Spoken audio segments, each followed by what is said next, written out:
کا بیٹا پھر سے پوچھتا ہے اے ابا اس جنگل سے بڑا کیا ہے؟ تو پھر اس کا باپ کہتا ہے اس جنگل سے بھی بڑا آسمان ہے۔ پھر اس کا بیٹا پھر سے پوچھتا ہے اے ابا آسمان سے بھی بڑا کیا ہے؟ تو اس کا باپ کہتا ہے آسمان سے بھی بڑا تیرے باپ کا گناہ ہے۔ پھر وہ بیٹا پھر سے پوچھتا ہے اے ابا آپ کے گناہ سے بھی بڑا کیا ہے؟ تو پھر اس کے ابا فرماتے ہیں، ایسا جواب دیتے ہیں کہ اللہ کی رحمت جوش میں آ جاتی ہے۔ وہ اس کا باپ کہتا ہے بیٹا تیرے باپ کے گناہ سے بھی زیادہ وسیع، تیرے باپ کے گناہ سے بھی زیادہ بڑا، تیرے باپ کے گناہوں سے بھی بڑی چیز ہے اللہ کی رحمت۔ اللہ رب العزت نے موسیٰ علیہ السلام کے قوم کا اس کو بہتر آدمی بنا دیا۔ اللہ رب العزت نے بنی اسرائیل کے کئی واقعات کے ذریعے ہمیں اپنی رحمت کا اندازہ لگوایا، ہمیں اپنی رحمت کا دلاسا دیا۔ بنی اسرائیل میں حضرت موسیٰ علیہ السلام کا دور مبارک چل رہا ہے کہ بارش نہیں ہو رہی ہے، قہر آیا ہے، لوگ پریشان ہیں کہ اب کیا ہوگا۔ لوگوں نے مشورہ کیا، گئے موسیٰ علیہ السلام کے پاس، اے موسیٰ بارش نہیں ہو رہی ہے، اپنے رب سے کہیے کہ بارش کس وجہ سے نہیں ہو رہی ہے، بارش کرے۔ موسیٰ علیہ السلام گئے، اے اللہ بارش نہیں ہو رہی ہے، تیرے سارے بندوں نے دعا کی درخواست کی ہے کہ بارش ہو جائے۔ اللہ رب العزت نے فرمایا ہے جو لوگ جتنا مجمع تمہارے پاس آیا تھا اسی مجمع میں سے ایک میرا ایسا بندہ ہے جو 40 سال سے ایک نیکی نہیں کیا، اسے کہو مجمع میں سے نکل جائے، پھر تم دعا کرو، میں تمہاری دعا کو قبول کروں گا اور بارش پہلے جیسا ہونا شروع ہو جائے گی۔ موسیٰ علیہ السلام اپنی قوم کے پاس جاتے ہیں، کہتے ہیں کہ اس بڑے مجمع میں ایک آدمی ایسا ہے، ایک شخص ایسا ہے جو 40 سال سے گناہ ہی گناہ کر رہا ہے، اللہ کی ایک رضامندی والے کام نہیں کیا۔ تو موسیٰ علیہ السلام اس طرح کہتے ہیں تو اسی میں جو شخص کے بارے میں اللہ نے ذکر فرمایا، وہ شخص کے من میں خیال ہوا کہیں وہ میں تو نہیں ہوں، تو اس نے دائیں جانب دیکھا پھر بھی کوئی نہیں نکل رہا ہے، بائیں جانب دیکھ رہا ہے پھر بھی کوئی نہیں نکل رہا ہے، تو اس کو خیال آیا شاید میری وجہ سے اللہ تعالیٰ نے بارش کو بند کر دیا ہے۔ اے اللہ، وہ من میں کہتا ہے اے اللہ مجھے معاف کر دے، اگر میں اس مجمع سے نہیں نکلا تو پھر بارش نہیں ہوگی، اور اگر میں نکل گیا تو سب کے سامنے مجھے ذلیل ہونا پڑے گا۔ اے اللہ میری لاج رکھ لے، اے اللہ میرا لحاظ رکھ لے، اے اللہ میں تیرا گنہگار بندہ ہوں، اگرچہ میں تیرا گنہگار بندہ ہوں، آج مجھے بچا لے۔ تو آسمان میں بادل چھا جاتے ہیں اور بارش ہونا شروع ہو جاتی ہے۔ موسیٰ علیہ السلام اللہ تعالیٰ سے عرض کرتے ہیں اے اللہ آپ نے کہا تھا کہ مجمع میں ایک گنہگار ہے، جب تک وہ مجمع سے نکل نہیں جاتا میں بارش نہیں کروں گا۔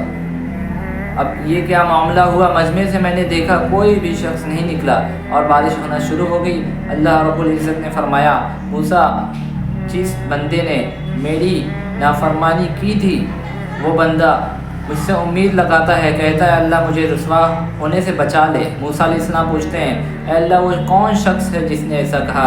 اللہ رب العزت نے فرمایا موسیٰ میں تو تمہیں خود حکم دیتا ہوں کہ میرے بندوں کے عیبوں کو نہ ظاہر کرو، لوگوں کے سامنے نہ بتاؤ، اور تم چاہتے ہو کہ میں تمہیں اپنے ان بندوں کا پتہ کھولوں جو گنہگار ہیں۔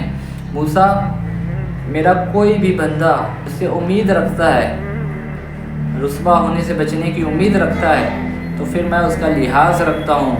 موسیٰ میں تو تمہیں خود حکم دیتا ہوں اس بات کا کہ میرے بندوں کا عیب کو چھپاؤ، اس پر پردہ ڈالو، تو بھلا میں کس قدر اپنے ہی بندے کا عیب تمہیں بتاؤں، گناہ تمہیں بتاؤں۔ تم اللہ تعالیٰ نے پردہ ڈال دیا، اللہ نے کس طرح 40 سال لگاتار گناہ کرنے والے کو معاف کر دیا جس نے ایک نیکی نہیں کی، کس وجہ سے اللہ سے اس نے امید لگایا، اللہ سے اس نے رحمت کی طلب کی، تو اللہ نے اس کے سارے گناہوں کو معاف کر دیا اور بارش ہونا شروع ہو گئی۔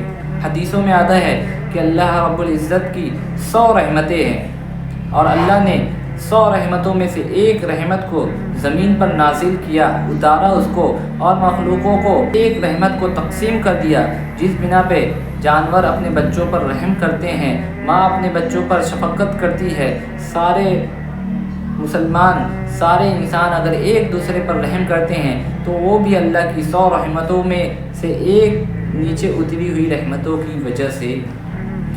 حدیثوں میں آتا ہے کہ اللہ رب العزت وہ 99 رحمت جس کو اللہ نے زمین پر نہیں اتارا اور وہ ایک رحمت کو ملا کر اپنے بندوں پر رحم کریں گے کل آخرت کے دن میں۔